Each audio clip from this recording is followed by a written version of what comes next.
Hi hello friends, welcome to MRL study studio ಚಾನಲ್ಗೆ. ಹೇಗಿದ್ದೀರಾ? ಎಲ್ಲ ಚೆನ್ನಾಗಿದ್ದೀರಾ ಅಂತ ಭಾವಿಸ್ತಾ ಇವತ್ತಿನ ತರಗತಿಯನ್ನು ಪ್ರಾರಂಭಿಸ್ತಾ ಇದ್ದೀನಿ. ನಾನು ಇವತ್ತಿನ ತರಗತಿಯಲ್ಲಿ ದೈಹಿಕ ಶಿಕ್ಷಣ ಶಿಕ್ಷಕರ ಪಠ್ಯಕ್ರಮಕ್ಕೆ ಅನುಗುಣವಾಗಿ ಅಂದರೆ ಏನು ಸಿಲೆಬಸ್ ಇದೆಯೋ ಆ ಒಂದು ಸಿಲೆಬಸ್ಸಿಗೆ ಅನುಸಾರವಾಗಿ ತರಗತಿಗಳನ್ನು ಮಾಡ್ತಾಯಿದ್ದೀನಿ. ಈ ಹಿಂದೆ ನಾನು ಫಸ್ಟ್ ಲೆಸನ್ ಮಾಡಿದ್ದೀನಿ ನೋಡಿ. ಫಸ್ಟ್ ಲೆಸನ್ನಲ್ಲಿ ಒಂದು ಪಾರ್ಟು. ಫಸ್ಟ್ ಲೆಸನ್ ಏನಿದೆ ಅಂದರೆ ನಮ್ಮ ಸಿಲೆಬಸ್ಗೆ ದೈಹಿಕ ಶಿಕ್ಷಣದ ಇತಿಹಾಸ.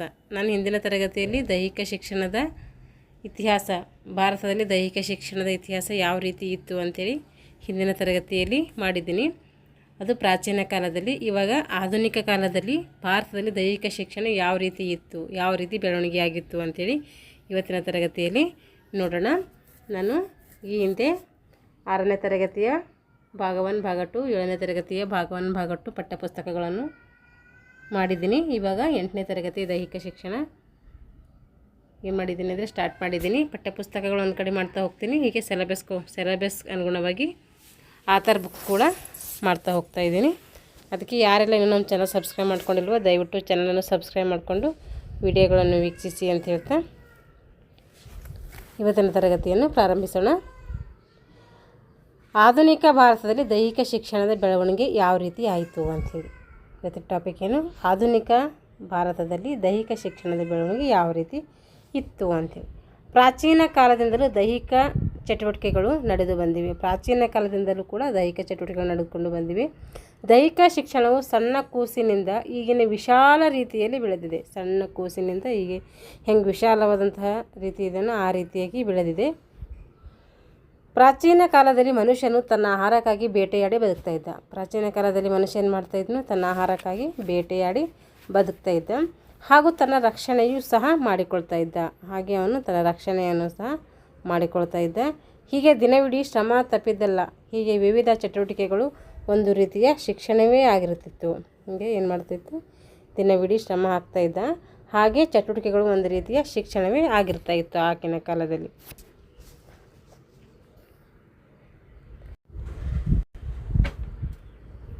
1600ರಲ್ಲಿ ಭಾರತಕ್ಕೆ ಬ್ರಿಟಿಷರ ಆಗಮನವಾಯಿತು. 1600ರಲ್ಲಿ ಏನಾಯಿತು? ಭಾರತಕ್ಕೆ ಬ್ರಿಟಿಷರು ಬಂದರು. ಇವರು ವ್ಯಾಪಾರ ಮಾಡುವುದರ ಜೊತೆಗೆ ಏನು ಮಾಡ್ತಾಯಿದ್ದಂದರೆ ಈಸ್ಟ್ ಇಂಡಿಯಾ ಕಂಪನಿ ಕ್ರೈಸ್ತ ಮಿಷನರಿಗಳಿಗೆ ಭಾರತದಲ್ಲಿ ಶಾಲೆಗಳನ್ನು ತೆರೆಯಲಿಕ್ಕೆ ಅನುಮತಿ ಕೊಟ್ಟರು. ಅವರು ವ್ಯಾಪಾರ ಮಾಡೋಕ್ಕೆ ಬಂದಿದ್ದರು. ಅವರಿಗೆ ಈಸ್ಟ್ ಇಂಡಿಯಾ ಕಂಪನಿ ಏನು ಮಾಡಿತು? ಭಾರತದಲ್ಲಿ ಶಾಲೆಗಳನ್ನು ತೆರೆಯಲಿಕ್ಕೆ ಅನುಮತಿಯನ್ನು ನೀಡಿತು.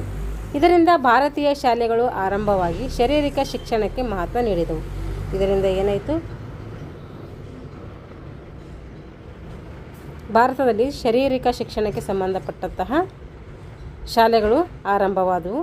ಜೊತೆಗೆ ವಾರಕ್ಕೆ ಕಡ್ಡಾಯವಾಗಿ ಏನು ಮಾಡ್ತಾಯಿದ್ರು? 3 ಗಂಟೆಗಳ ಕಾಲ ದೈಹಿಕ ಶಿಕ್ಷಣವನ್ನು ನೀಡುವುದನ್ನು ಅನುಷ್ಠಾನಗೊಳಿಸಿದರು. 21ನೇ ಶತಮಾನದಲ್ಲಿ ದೇಶಪ್ರೇಮಿಗಳು ದೇಶ ರಕ್ಷಣೆಗಾಗಿ ಹೋರಾಡಲು ಹಾಗೂ ರಾಷ್ಟ್ರೀಯ ಮನೋಭಾವನೆಗಳನ್ನು ಮೂಡಿಸಲು ಅನೇಕ ವ್ಯಾಯಾಮ ಶಾಲೆಗಳನ್ನು ಏನು ಮಾಡೋದು? ಹುಟ್ಟಿಕೊಂಡವು. ವ್ಯಾಯಾಮ ಶಾಲೆಗಳಿಗೆ ಗರಡಿ ಮನೆಗಳಂತೂ ಸಹ ಕರೀತಾರೆ. 1920ರ ನಂತರ ದೈಹಿಕ ಶಿಕ್ಷಣ ಶಿಕ್ಷಕರಿಗೆ ತರಬೇತಿ ನೀಡುವ ಕಾಲೇಜುಗಳು ಕೂಡ ಪ್ರಾರಂಭವಾದವು. ಅಂದರೆ BPED, CPED, MPED ಏನಿದಾವಲ್ಲ ಅವರಿಗೆ ಶಿಕ್ಷಣ ನೀಡಲಿಕ್ಕೆ ಕಾಲೇಜುಗಳು ಕೂಡ ಪ್ರಾರಂಭವಾದವು. ಎಷ್ಟರಾಗ?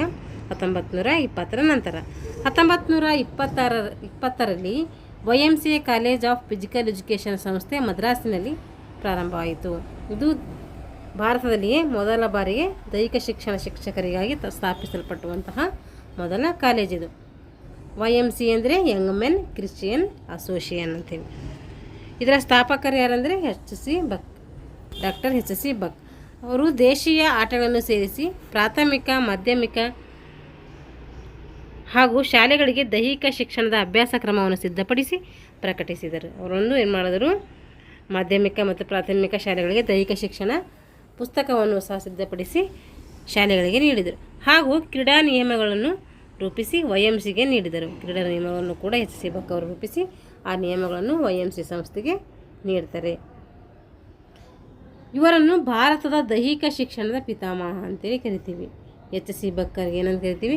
ಭಾರತದ ದೈಹಿಕ ಶಿಕ್ಷಣದ ಪಿತಾಮಹ ಅಂತೇಳಿ ಕರಿತೀವಿ. ಬೆಂಗಳೂರಿನಲ್ಲಿ YMCA college certificate physical education course ಪ್ರಾರಂಭವಾಯಿತು. ಬೆಂಗಳೂರಿನಲ್ಲಿ ಏನಾಯಿತು?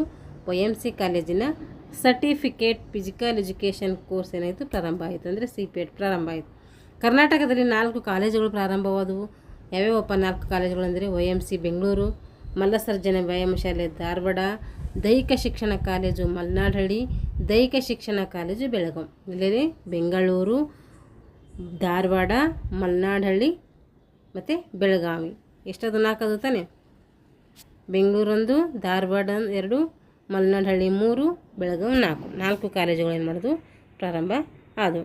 ನಂತರ ದೈಹಿಕ ಶಿಕ್ಷಣ ಶಿಕ್ಷಕರಿಗೆ ನೇಮಕಾತಿಗಳು ಪ್ರಾರಂಭವಾದವು. ಅವ್ರದ್ದು ಕೋರ್ಸ್ ಮುಗಿದ ಮೇಲೆ ಅವ್ರಿಗೆ ನೇಮಕಾತಿ ಮಾಡ್ಕೋಬೇಕಲ್ಲ, ಹಾಗೆ ನೇಮಕಾತಿಗಳು ಕೂಡ BPED CPED MPED ಮಾಡಿದವರಿಗೆ ನೇಮಕಾತಿಗಳು ಕೂಡ ಪ್ರಾರಂಭ ಆದವು. 1928ರಲ್ಲಿ ಮದ್ರಾಸ್ ಶಿಕ್ಷಣ ಇಲಾಖೆಯ ಎಲ್ಲ ಮಾಧ್ಯಮಿಕ ಶಾಲೆಗಳಲ್ಲಿ ದೈಹಿಕ ಶಿಕ್ಷಣ ಕಡ್ಡಾಯವಾಗುವಂತೆ ಮಾಡಲಾಯಿತು. 1928ರಲ್ಲಿ ಏನು ಮಾಡಲಾಯಿತು ಅಂದರೆ ದೈಹಿಕ ಶಿಕ್ಷಣ ಕಡ್ಡಾಯವಾಗಿ ಶಿಕ್ಷಣ ಇಲಾಖೆಯಲ್ಲಿ ಮಾಧ್ಯಮಿಕ ಶಾಲೆಗಳಲ್ಲಿ ಕಡ್ಡಾಯವಾಗಬೇಕು ಅಂತೇಳಿ ರೂಲ್ಸನ್ನು ಮಾಡ್ತು. ಹಾಗೆ 1930ರಲ್ಲಿ ಮದ್ರಾಸ್ ವಿವಿಯಲ್ಲಿ 2 ವರ್ಷಗಳ ದೈಹಿಕ ಶಿಕ್ಷಣವನ್ನು ಕೂಡ ಕಡ್ಡಾಯವಾಗಿ ಮಾಡಲಾಯಿತು. ಏನು BPED CPED ಏನು ಶಿಕ್ಷಕರಾಗಬೇಕಂತಾರಲ್ಲ ಅವ್ರಿಗೆ ಏನಾಯಿತು ತರಬೇತಿ ಕಡ್ಡಾಯ ಮಾಡಬೇಕು ಅಂತೇಳಿ ರೂಲ್ಸನ್ನು ಮಾಡ್ತು. 1954ರಲ್ಲಿ central advisory board physical education and recreation ಎಂಬ ಸಮಿತಿ ರಚಿಸಿ ಅದಕ್ಕೆ ಏನು ಮಾಡಿದ್ರು, ಈ ಬೋರ್ಡ್ನಲ್ಲಿ ಪ್ರತಿಯೊಬ್ಬ ರಾಜ್ಯದ ಪ್ರತಿನಿಧಿಗಳು ಮತ್ತು ಸರ್ಕಾರ ಶಿಕ್ಷಣ ಖಾತೆಯ ಪ್ರತಿನಿಧಿಗಳು ಸೇರಿಕೊಂಡಿರಲಿದ್ದು ಒಂದು ಸಂಸ್ಥೆ ಮಾಡಿದ್ರು. ಆ ಸಂಸ್ಥೆ ಹೆಸರು ಏನಂದರೆ central advisory board for physical education and recreation ಎಂಬ ಸಮಿತಿಯನ್ನು ರಚನೆ ಮಾಡಿ ಆ ಸಮಿತಿಗೆ ಪ್ರತಿಯೊಂದು ರಾಜ್ಯದ ಪ್ರತಿನಿಧಿಗಳು ಮತ್ತು ಸರ್ಕಾರ ಶಿಕ್ಷಣ ಖಾತೆಯ ಪ್ರತಿನಿಧಿಗಳು ಸೇರಿಕೊಂಡು ಚರ್ಚೆಯನ್ನು ಮಾಡ್ತಾಯಿದ್ರು. 1996-97ರಲ್ಲಿ ತಂತ್ರಜ್ಞಾನದ ವಲಯದವರು ಈ ಕ್ಷೇತ್ರಕ್ಕೆ ಆಗಮಿಸಿದರು. 1996-97ರಲ್ಲಿ ತಂತ್ರಜ್ಞಾನದ ವಲಯದವರು ಈ ಕ್ಷೇತ್ರಕ್ಕೆ ಏನು ಮಾಡಿದ್ರು ಆಗಮಿಸಿದರು. ಹಾಗೆಯೇ NCC, Sevadal, scout and guides ಸಂಸ್ಥೆಗಳು ಕೂಡ ಪ್ರಾರಂಭವಾದವು. ಈ ತಂತ್ರಜ್ಞಾನ ವಲಯದಿಂದಾಗಿ ಹಲವಾರು ಏನು ಮಾಡಿದ್ರು ಕ್ಷೇತ್ರಕ್ಕೆ ಆಗಮಿಸಿದರು. ತಂತ್ರಜ್ಞಾನದ ವಲಯದವರು ಈ ಕ್ಷೇತ್ರಕ್ಕೆ ಆಗಮಿಸಿದ್ರು. ಆ ಕ್ಷೇತ್ರಕ್ಕೆ ದೈಹಿಕ ಶಿಕ್ಷಣ ಕ್ಷೇತ್ರಕ್ಕೆ. ಹಾಗಾಗಿ NCC, ಸೇವಾದಳ, ಸ್ಕೌಟ್ಸ್ ಗೈಡ್ಸ್ ಸಂಸ್ಥೆಗಳು ಕೂಡ ಏನಾದರೂ ಪ್ರಾರಂಭ ಆದವು. ಆಗ ಸಾರ್ವತ್ರಿಕ ಶಿಕ್ಷಣ ಪದ್ಧತಿ ಜಾರಿಗೆ ಬಂತು. ಇದು ಪ್ರತಿಯೊಬ್ಬ ನಾಗರಿಕನು ಶಿಕ್ಷಣ ನೀಡುವುದಾಗಿತ್ತು. ಸಾರ್ವಜನಿಕ ಶಿಕ್ಷಣ ಪದ್ಧತಿ ಅಂದ್ರೇ ಪ್ರತಿಯೊಬ್ಬರು ಶಿಕ್ಷಣ ಪಡ್ಕೋಬೇಕು ಅಂತೇಳಿ. ಆದರೆ ಮಗುವಿಗೆ ಹೇಗೆ ಶಿಕ್ಷಣ ನೀಡಬೇಕು ಎಂಬುದು ಇರಲಿಲ್ಲ. ಶಿಕ್ಷಣ ಪಡ್ಕೋಬೇಕು ಅಂತಿತ್ತು, ಆದರೆ ಮಗುವಿಗೆ ಹೆಂಗೆ ಶಿಕ್ಷಣ ನೀಡಬೇಕು ಎಂಬುದು ಇರಲಿಲ್ಲ. ಆದರೆ ವಿಷಯಾಧಾರಿತ ಶಿಕ್ಷಣ ನೀಡ್ತಾಯಿತ್ತು. ಅಂದರೆ ವಿಷಯಾಧಾರಿತ ಶಿಕ್ಷಣ ನೀಡ್ತಾಯಿತ್ತು. ಯಾವ ವಿಷಯವನ್ನು ಆ ವಿಷಯಗಳೆಲ್ಲ ಬೋಧಿಸ್ತಾಯಿದ್ದರು. 1986ರ ತನಕ ಮಗುವಿನ ಅನಿಸಿಕೆ ಜ್ಞಾನದ ಬಗ್ಗೆ ಅರಿವಿರಲಿಲ್ಲ. 1996ರ ತನಕ ಏನು ಮಾಡಲಿಲ್ಲ, ಮಗುವಿನ ಅನಿಸಿಕೆಗೆ, ಅವರ ಅಭಿಪ್ರಾಯಕ್ಕೆ, ಅದ್ರ ಬಗ್ಗೆ ಜ್ಞಾನದ ಬಗ್ಗೆ ಯಾವುದೇ ಅರಿವಿರಲಿಲ್ಲ. ಅಂತಹ ಸಂದರ್ಭದಲ್ಲಿ ದೈಹಿಕ ಶಿಕ್ಷಣ ಬೆಳೆದಿದ್ದು ಯಾಕೆ ಹಂಗೆ ಬೆಳೀತಾ ಕಾಲದಲ್ಲಿ ಅಂದರೆ ಶಾಲೆಯಲ್ಲಿ ಶಿಸ್ತು ಕಾಪಾಡಲಿಕ್ಕೆ ದೈಹಿಕ ಶಿಕ್ಷಣ ಬಂತು. ವ್ಯಾಯಾಮಗಳು ಮತ್ತು ರಾಷ್ಟ್ರೀಯ ಮೌಲ್ಯಗಳು ಬೆಳವಣಿಗೆ ಶಿಕ್ಷಣದಿಂದ ಪಠ್ಯವಸ್ತು ಆಯಿತು. ಏನಾಯಿತು, ವ್ಯಾಯಾಮಗಳು ಹಾಗೂ ರಾಷ್ಟ್ರೀಯ ಮೌಲ್ಯಗಳು ಬೆಳವಣಿಗೆ ಶಿಕ್ಷಣದಿಂದ ಪಠ್ಯವಸ್ತಾಗಿ ಬದಲಾಯಿತು. ಆಗ ಬಂದ ಪರಿಣಾಮ ಏನಂದರೆ ದೈಹಿಕ ಶಿಕ್ಷಕರು ಅಥವಾ ಡ್ರಿಲ್ ಮಾಸ್ಟರ್ ಅಂತೇಳಿ ಕರಿತೀವಿ. 1964ರಲ್ಲಿ ಡಾಕ್ಟರ್ DS ಕೊಠಾರಿ ಆಯೋಗ ರಚನೆ ಆಯಿತು. 1964.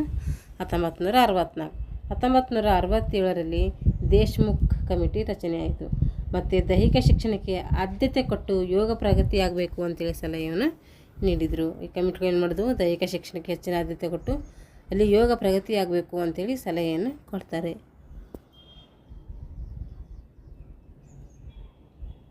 1961ರಲ್ಲಿ ಜೂನ್ 30ರಲ್ಲಿ ಕರ್ನಾಟಕದಲ್ಲಿ ರಚನೆಯಾದ ಅಂದಿನ ಮೈಸೂರು ಮತ್ತು ಬೆಂಗಳೂರು DPI ನಿರ್ದೇಶಕರಾದಂತಹ ಶ್ರೀ AC ದೇವೇಗೌಡರ ನೇತೃತ್ವದಲ್ಲಿ ದೈಹಿಕ ಶಿಕ್ಷಣ ಮತ್ತು ಕ್ರೀಡೆಗಳು ಶಾಲಾ ಪಠ್ಯಕ್ರಮದಲ್ಲಿ ಅಳವಡಿಸಲಾಯಿತು.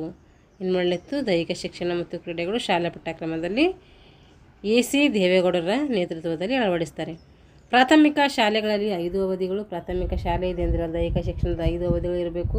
ಪ್ರೌಢಶಾಲೆ ಇದೆ ಅಂದರೆ 4 ಅವಧಿ ಇರಬೇಕು. ಸೆಕೆಂಡ್ರಿ ಸ್ಕೂಲ್ ಇದೆ ಅಂದರೆ 3 ವರ್ಷ ಇರಬೇಕು, ಅಂದರೆ PUC ಸೆಕೆಂಡ್ರಿ ಸ್ಕೂಲ್ ಅಂದರೆ. ಹೀಗೆ ವಾರಕ್ಕೆ ಪ್ರತಿ ಅವಧಿಗೆ ಏನು ಇರಬೇಕು, 45 ನಿಮಿಷಗಳ ನಿಗದಿ. ಒಂದು ಅವಧಿ 45 ನಿಮಿಷ ಇರಬೇಕು ಅಂತ ಹೇಳ್ತಾರೆ. 1986ರ ನಂತರ ಹೊಸ ಶಿಕ್ಷಣ ನೀತಿ ಬಂತು. ಆ ನೀತಿ ಏನು ಹೇಳುತ್ತಂದರೆ ದೈಹಿಕ ಶಿಕ್ಷಣಕ್ಕೆ ಹೆಚ್ಚು ಮಹತ್ವವನ್ನು ನೀಡ್ತದೆ. ವಿಶೇಷವಾಗಿ ಮಹತ್ವ ನೀಡಿದ್ದು ಶಿಶು ಕೇಂದ್ರಿತ ಶಿಕ್ಷಣ. ಅಂದರೆ ಶಿಶು ಕೇಂದ್ರಿತ ಶಿಕ್ಷಣ ಅಂದರೆ ಮಗುವನ್ನು ಕೇಂದ್ರ ಬಿಂದುವಾಗಿ ರೂಪಿಸಿದಂಥ ಒಂದು ಪಠ್ಯಪುಸ್ತಕ. ಮಗು ಕೇಂದ್ರ ಬಿಂದು ಎಂದು ಇಲ್ಲಿ ಮುಖ್ಯವಾಗಿ ಬಂತು. ಮಗು ಕೇಂದ್ರ ಬಿಂದು ಆಗಿರಬೇಕು. ಮಗುವಿನ ಕೇಂದ್ರ ಬಿಂದು ಇಟ್ಟುಕೊಂಡು ಅದರ ಆಶೋತ್ತರಗಳಿಗೆ ಅನುಗುಣವಾಗಿ ಪಠ್ಯಕ್ರಮ ರಚನೆಯಾಗಬೇಕು ಅಂತ ಹೇಳ್ತದೆ ಈ ನೀತಿ. MLL ಅಂದರೆ minimum level of learning. Minimum level of learning. MLL ಅಂದರೆ ಏನು? Minimum level of learning. ಕನಿಷ್ಠ ಕಲಿಕಾ ಮಟ್ಟ ಆಗಬೇಕಂತ ತಿಳಿಸಿದ್ದು ಯಾವುದು? 1986ರ ಶಿಕ್ಷಣ ನೀತಿ ಏನು ಹೇಳುತ್ತೆ? ಕನಿಷ್ಠ ಕಲಿಕೆ ಆಗಬೇಕು ಅಂತೇಳಿ ಹೇಳ್ತದೆ.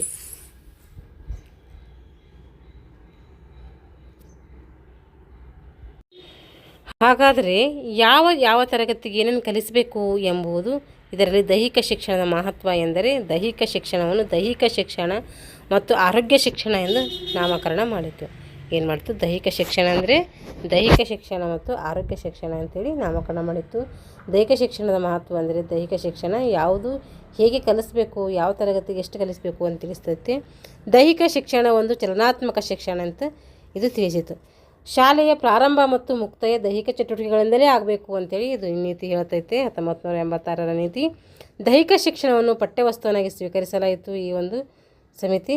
ಇದರಲ್ಲಿ ಆರೋಗ್ಯ ಶಿಕ್ಷಣವೇ ಹೆಚ್ಚು ಮಹತ್ವವನ್ನು ಪಡ್ಕೊಂಡಿತ್ತು. ಆರೋಗ್ಯ ಶಿಕ್ಷಣ ಅಂದರೆ ನಮ್ಮ ವೈಯಕ್ತಿಕ ಸುರಕ್ಷತೆ ಬಗ್ಗೆ, ಅಂದರೆ ಕಣ್ಣು, ಮೂಗು, ಬಾಯಿ, ನಾಲಿಗೆ, ಚರ್ಮ, ಹಾಗೆ ಉಗುರುಗಳು, ಕೂದಲು, ಇವೆಲ್ಲ ಹೇಗೆ ನಾವು ಆರೋಗ್ಯವಾಗಿ ಇಟ್ಕೊಳ್ಬೇಕು ಅಂತೇಳಿ ಆರೋಗ್ಯ ಶಿಕ್ಷಣದಲ್ಲಿ ಬರ್ತೈತಿ. ಅದಕ್ಕೆ ಏನು ಹೆಚ್ಚಿಗೆ ಮಹತ್ವವನ್ನು ಕೊಡ್ತು. 1986ರ ರಾಷ್ಟ್ರೀಯ ನೂತನ ಶಿಕ್ಷಣ ನೀತಿಯನ್ನು ಪರಿಷ್ಕರಿಸುವಾಗ ಆರೋಗ್ಯ ಮತ್ತು ದೈಹಿಕ ಶಿಕ್ಷಣವನ್ನು ಏನು ಮಾಡಲಾಯಿತು? 1986ರ ನೀತಿ ಪರಿಷ್ಕರಿಸುವಾಗ ಅಂದರೆ ತಿದ್ದುಪಡಿ ಮಾಡುವಾಗ ಅಲ್ಲೇನು ಮಾಡಲಾಯಿತು? ಆರೋಗ್ಯ ಶಿಕ್ಷಣವನ್ನು 5ರಿಂದ 10ನೇ ತರಗತಿಯವರೆಗೆ ಪಠ್ಯಕ್ರಮವಾಗಿ ಮಾಡಬೇಕು ಅಂತೇಳಿ UR ಏನು ಮಾಡ್ತಾರೆ? ಅಚ್ಯುತ್ರವರ ನೇತೃತ್ವದಲ್ಲಿ ರೂಪುಗೊಂಡಿತು. ಹೊಸ ಶಿಕ್ಷಣ ನೀತಿಯಲ್ಲಿ 10% ಅವಧಿಗಳು ದೈಹಿಕ ಶಿಕ್ಷಣಕ್ಕೆ ಸೀಮಿತವಾಗಬೇಕು. ಈಗೇನು ಅದು ಪರಿಷ್ಕರಣೆ ಮಾಡ್ತಾರಲ್ಲ ಆ ನೀತಿಯಲ್ಲಿ 10% ಅಷ್ಟು ದೈಹಿಕ ಶಿಕ್ಷಣಕ್ಕೆ ಅವಧಿಗಳನ್ನು ನೀಡಬೇಕು ಅಂತೇಳಿ ಹೇಳ್ತಾರೆ. ವಾರಕ್ಕೆ 4+1 ಅಂದರೆ 4 ಬೋಧನಾ ಅವಧಿಗಳು, 1 ಮಾಸ್ ಪಿಟಿ. ಕಾರಣ ಒಬ್ಬ ಪೂರ್ಣಾವಧಿ ಶಿಕ್ಷಕ ಆಗಬೇಕಂದ್ರೆ ಅವನೇನು ಮಾಡಬೇಕಂತಂದರೆ ತರಗತಿಗೆ 4 ಅವಧಿಗಳಂತೆ, ಒಂದು ತರಗತಿಗೆ 4 ಅವಧಿಗಳಂತೆ.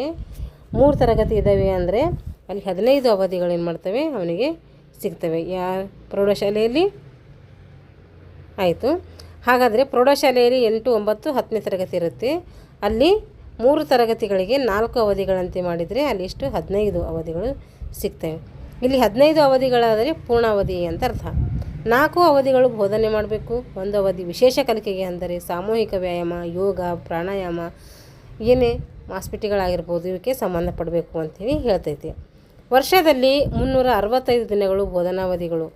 ವರ್ಷದಲ್ಲಿ 365 ದಿನಗಳಿದ್ದಾವೆ. ಆ ದಿನಗಳಲ್ಲಿ ಬೋಧನಾವಧಿಗಳು ಎಷ್ಟಿರಬೇಕಂದ್ರೆ 220 ಬೋಧನಾವಧಿಗಳು ಇರಬೇಕು. ಇಂಪಾರ್ಟೆಂಟ್ ಇದು. 365 ದಿನದಲ್ಲಿ, ವರ್ಷದಲ್ಲಿ 365 ದಿನ ಇರ್ತಾವಂತ ಎಲ್ಲರಿಗೂ ಗೊತ್ತಿದ್ದು. ಆದರೆ ಅದು ಎಷ್ಟು ದಿನ ಬೋಧನೆ ಮಾಡಬೇಕು ಅಲ್ಲಂದರೆ 220 ದಿನಗಳು ಬೋಧನೆ ಮಾಡಬೇಕು. ಹಾಗಾದರೆ ಮಿಕ್ಕಿದಲ್ಲಿ ಅಲ್ಲಿ ಹೋದವ್ರಿ ಅಂದರೆ ಮಿಕ್ಕಿದೆಲ್ಲ ಅದು ಇದು ರಜೆ ಬರ್ತಾ ಇರ್ತವೆ. ಅದಕ್ಕೆ ಶಾಲೆ ನಡೆಯುವ ದಿನಗಳು ಎಷ್ಟಂದರೆ 220 ದಿನಗಳು. ಅದರಲ್ಲಿ ದೈಹಿಕ ಶಿಕ್ಷಣಕ್ಕೆ ಎಷ್ಟು ಮಾಡಬೇಕಂತೆ? 118 ಅವಧಿಗಳು ಕೊಡಬೇಕು. ಹೆಚ್ಚು ಅವಧಿಗಳು ಅದಕ್ಕೆ ಕೊಡಬೇಕು ದೈಹಿಕ ಶಿಕ್ಷಣಕ್ಕೆ ಅಂಥೇಳಿ 1986ರ ನೀತಿ ಏನು ಮಾಡ್ತು? ಶಿಫಾರಸು ಮಾಡ್ತು. ಇವಾಗ ಪ್ರೊಫೆಸರ್ LR ವೈದ್ಯನಾಥನ್ ವರದಿ. ಪ್ರೊಫೆಸರ್ LR ವೈದ್ಯನಾಥನ್ ಏನು ಹೇಳ್ತಾನೆ ಅಂತ ಹೇಳಿ ನೋಡೋಣ. ಕರ್ನಾಟಕದಲ್ಲಿ ದೈಹಿಕ ಶಿಕ್ಷಣದಲ್ಲಿ ಸಮಗ್ರ ಪ್ರಗತಿಯ ಬಗ್ಗೆ ಪ್ರಾಥಮಿಕ ಹಂತದಿಂದ ಪದವಿ ಪೂರ್ವ ಕಾಲೇಜು ಹಂತದವರೆಗೆ ಆರೋಗ್ಯ ಶಿಕ್ಷಣ, ಕ್ರೀಡೆ, ಯೋಗ್ಯ ಶಿಕ್ಷಣವನ್ನು ಒಳಗೊಂಡ ದೈಹಿಕ ಶಿಕ್ಷಣವನ್ನು ಕಡ್ಡಾಯವಾಗಿ ಬೋಧನೆಯ ಮತ್ತು ಪರೀಕ್ಷೆ ವಿಷಯವನ್ನಾಗಿ ಮಾಡಿ ಶಿಕ್ಷಣದ ಎಲ್ಲ ಆಯಾಮಗಳಿಗೂ ಸೂಕ್ತ ಪ್ರಾಧಾನ್ಯತೆ ನೀಡಬೇಕು ಅಂತೇಳಿ ಪ್ರೊಫೆಸರ್ LR ವೈದ್ಯನಾಥ್ ಅವರು ಹೇಳ್ತಾರೆ. ಘನ ಸರ್ಕಾರ ಸರ್ಕಾರಿ ಆದೇಶ ಸಂಖ್ಯೆ ED 145 ಇವೆಲ್ಲ ನಮಗೇನು ಬೇಕಾಗಲ್ಲ, ಸುಮ್ಮನೆ ಹೇಳ್ತೀನಿ ಕೇಳ್ರಿ. ಯೋಜಕ ಅಂತ ಇದು ಬರುತ್ತೆ. ಅದು 2006 ಬೆಂಗಳೂರು ದಿನಾಂಕ 27/6/2006 ಅನ್ವಯ ಸಾರ್ವಜನಿಕ ಶಿಕ್ಷಣ ಇಲಾಖೆಯ ದೈಹಿಕ ಶಿಕ್ಷಣವನ್ನು ಸಮಗ್ರವಾಗಿ ಪ್ರೊಫೆಸರ್ LR ವೈದ್ಯನಾಥನ್ ಅವರು ನಿವೃತ್ತ ಪ್ರಾಧ್ಯಾಪಕರು, ದೈಹಿಕ ಶಿಕ್ಷಣ ತಜ್ಞರು ಇವರು ಈ ಸಮಿತಿಯನ್ನು ರಚಿಸಿದರು. ಯಾವ ಸಮಿತಿ ಅಂತಂದರೆ ಇದೆ LR ವೈದ್ಯನಾಥನ್ ಸಮಿತಿ. ಇವ್ರದ್ದು ಪ್ರಾಧ್ಯಾಪಕರು ಯಾರಂದ್ರೆ ಅಧ್ಯಕ್ಷರು ಯಾರಂದರೆ ಪ್ರೊಫೆಸರ್ LR ವೈದ್ಯನಾಥನ್. ಸದಸ್ಯರು ಯಾರಂದರೆ professor Seshanna, doctor Sundarraj Aras, professor Basavaraj, Dharwad Shrimati Girija, Durgadmath Shrimati Suvarna Nagaraj, ಪದನಿಮಿತ್ತ ಕಾರ್ಯದರ್ಶಿ CN ಪುಟ್ಟನಂಜಯ್ಯ.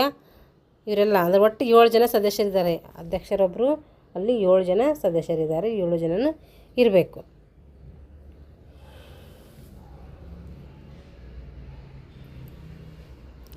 ಸರ್ಕಾರಿ ಆದೇಶ ಸಂಖ್ಯೆ ED 290 SLB 2006 ಬೆಂಗಳೂರು ದಿನಾಂಕ 6/8/2007 ಅನ್ವಯ ಪ್ರೊಫೆಸರ್ LR ವೈದ್ಯನಾಥನ್ ಸಮಿತಿ ಶಿಫಾರಸಿನ ಆಧಾರದ ಮೇಲೆ ದೈಹಿಕ ಶಿಕ್ಷಣ ಏನಾಗಬೇಕು, ಆರೋಗ್ಯ ಶಿಕ್ಷಣ ಪಠ್ಯವಸ್ತುವನ್ನು 1ರಿಂದ 10ನೇ ತರಗತಿಗೆ ಮತ್ತು 6ರಿಂದ 7ನೇ ತರಗತಿಗೆ, 8ರಿಂದ 10ನೇ ತರಗತಿಗೆ ದೈಹಿಕ ಶಿಕ್ಷಣವನ್ನು ಶಾಲೆಯಲ್ಲಿ ಕಡ್ಡಾಯವಾಗಿ ಬೋಧಿಸಬೇಕು ಅಂತ ಹೇಳ್ತೇವೆ.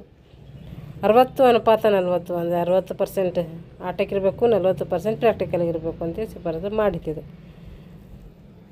2011ರಲ್ಲಿ 6 ಭಾಷೆಗಳಲ್ಲಿ ದೈಹಿಕ ಶಿಕ್ಷಣ ವಿಷಯವು ಮುದ್ರಣಗೊಂಡು ಅದು ಮಕ್ಕಳ ಸರ್ವೋತ್ತಮ ಬೆಳವಣಿಗೆಗೆ ಏನಾಗುತ್ತೆ ಕಾರಣವಾಗ್ತೈತೆ. ಇವಾಗ ಈ ಶಿಫಾರಸು ವೈದ್ಯನಾಥನ್ ಶಿಫಾರಸು ಏನೇನು ಶಿಫಾರಸು ಮಾಡ್ತೈತಿ ಅಂತ ನೋಡ್ರಿ. ಪ್ರಾಥಮಿಕ ಹಂತದಿಂದಲೇ ದೈಹಿಕ ಶಿಕ್ಷಣ ಏನಾಗಬೇಕು, ಬೋಧನಾ ವಿಷಯವಾಗಿ ಬೋಧಿಸಬೇಕು. ಹೆಂಗೆ ಬೇರೆ ಬೇರೆ ವಿಷಯ ಕನ್ನಡ, ಇಂಗ್ಲೀಷು, ಹಿಂದಿ ಇಂಥವೆಲ್ಲ ಹೆಂಗೆ ಬೋಧಿಸ್ತೇವೋ ದೈಹಿಕ ಶಿಕ್ಷಣ ಒಂದು ಬೋಧನಾ ಅವಧಿ ಆಗಬೇಕಂತ ಹೇಳಿದು ಹೇಳ್ತದೆ. ದೈಹಿಕ ಶಿಕ್ಷಣ ಇತರ ವಿಷಯಗಳಂತೆ ಪಠ್ಯವಸ್ತುವಾಗಬೇಕು. ದೈಹಿಕ ಶಿಕ್ಷಣ ನೋಡಬೇಕು ಇತರ ವಿಷಯಗಳಂತೆ ಅದನ್ನು ಕೂಡ ಒಂದು ಪಠ್ಯವಸ್ತು ಆಗಬೇಕು ಮತ್ತು ಪರೀಕ್ಷೆಯನ್ನು ಕೂಡ ನಡೆಯಬೇಕು ಅಂತ ಹೇಳ್ತಾರೆ. 6ರಿಂದ 9ನೇ ತರಗತಿವರೆಗೆ ದೈಹಿಕ ಶಿಕ್ಷಣದಲ್ಲಿ ಇತರ ವಿಷಯಗಳಂತೆ ಕಡ್ಡಾಯವಾಗಿ ಏನು ಮಾಡಬೇಕು, ಪರೀಕ್ಷೆ ನಡೆಸಿ ಮೌಲ್ಯಮಾಪನ ಕೂಡ ಮಾಡಬೇಕು ಅಂತ ಹೇಳ್ತೈತೆ. ದೈಹಿಕ ಶಿಕ್ಷಣ ಶಿಕ್ಷಕರಿಗೆ ಪ್ರತ್ಯೇಕ ಕಾರ್ಯಸೂಚಿಗಳನ್ನು ರಚಿಸಬೇಕು. ಬೇರೆ ಶಿಕ್ಷಕರಿಗಿಂತ ದೈಹಿಕ ಶಿಕ್ಷಕರ ಟೈಮ್ ಟೇಬಲ್ ಬೇರೆ ಮಾಡಬೇಕಂತ ಹೇಳ್ತೈತಿ. ದೈಹಿಕ ಶಿಕ್ಷಣ ಶಿಕ್ಷಕರಿಗೆ ಪುನಶ್ಚೇತನ ತರಬೇತಿ ನೀಡಬೇಕು ಇಲಾಖೆಯಿಂದ. ಅವರಿಗೆ ಹೊಸತನ ಕಂಡುಹಿಡಿಯಲಿಕ್ಕೆ ಅಥವಾ ಮಕ್ಕಳಲ್ಲಿ ಹೊಸತನ ಬೆಳೆಸಲಿಕ್ಕೆ ಅವರಿಗೆ ತರಬೇತಿಯನ್ನು ನೀಡಬೇಕು. ಯೋಗ ಶಿಕ್ಷಣವು ದೈಹಿಕ ಶಿಕ್ಷಣದ ಭಾಗವಾಗಿದ್ದು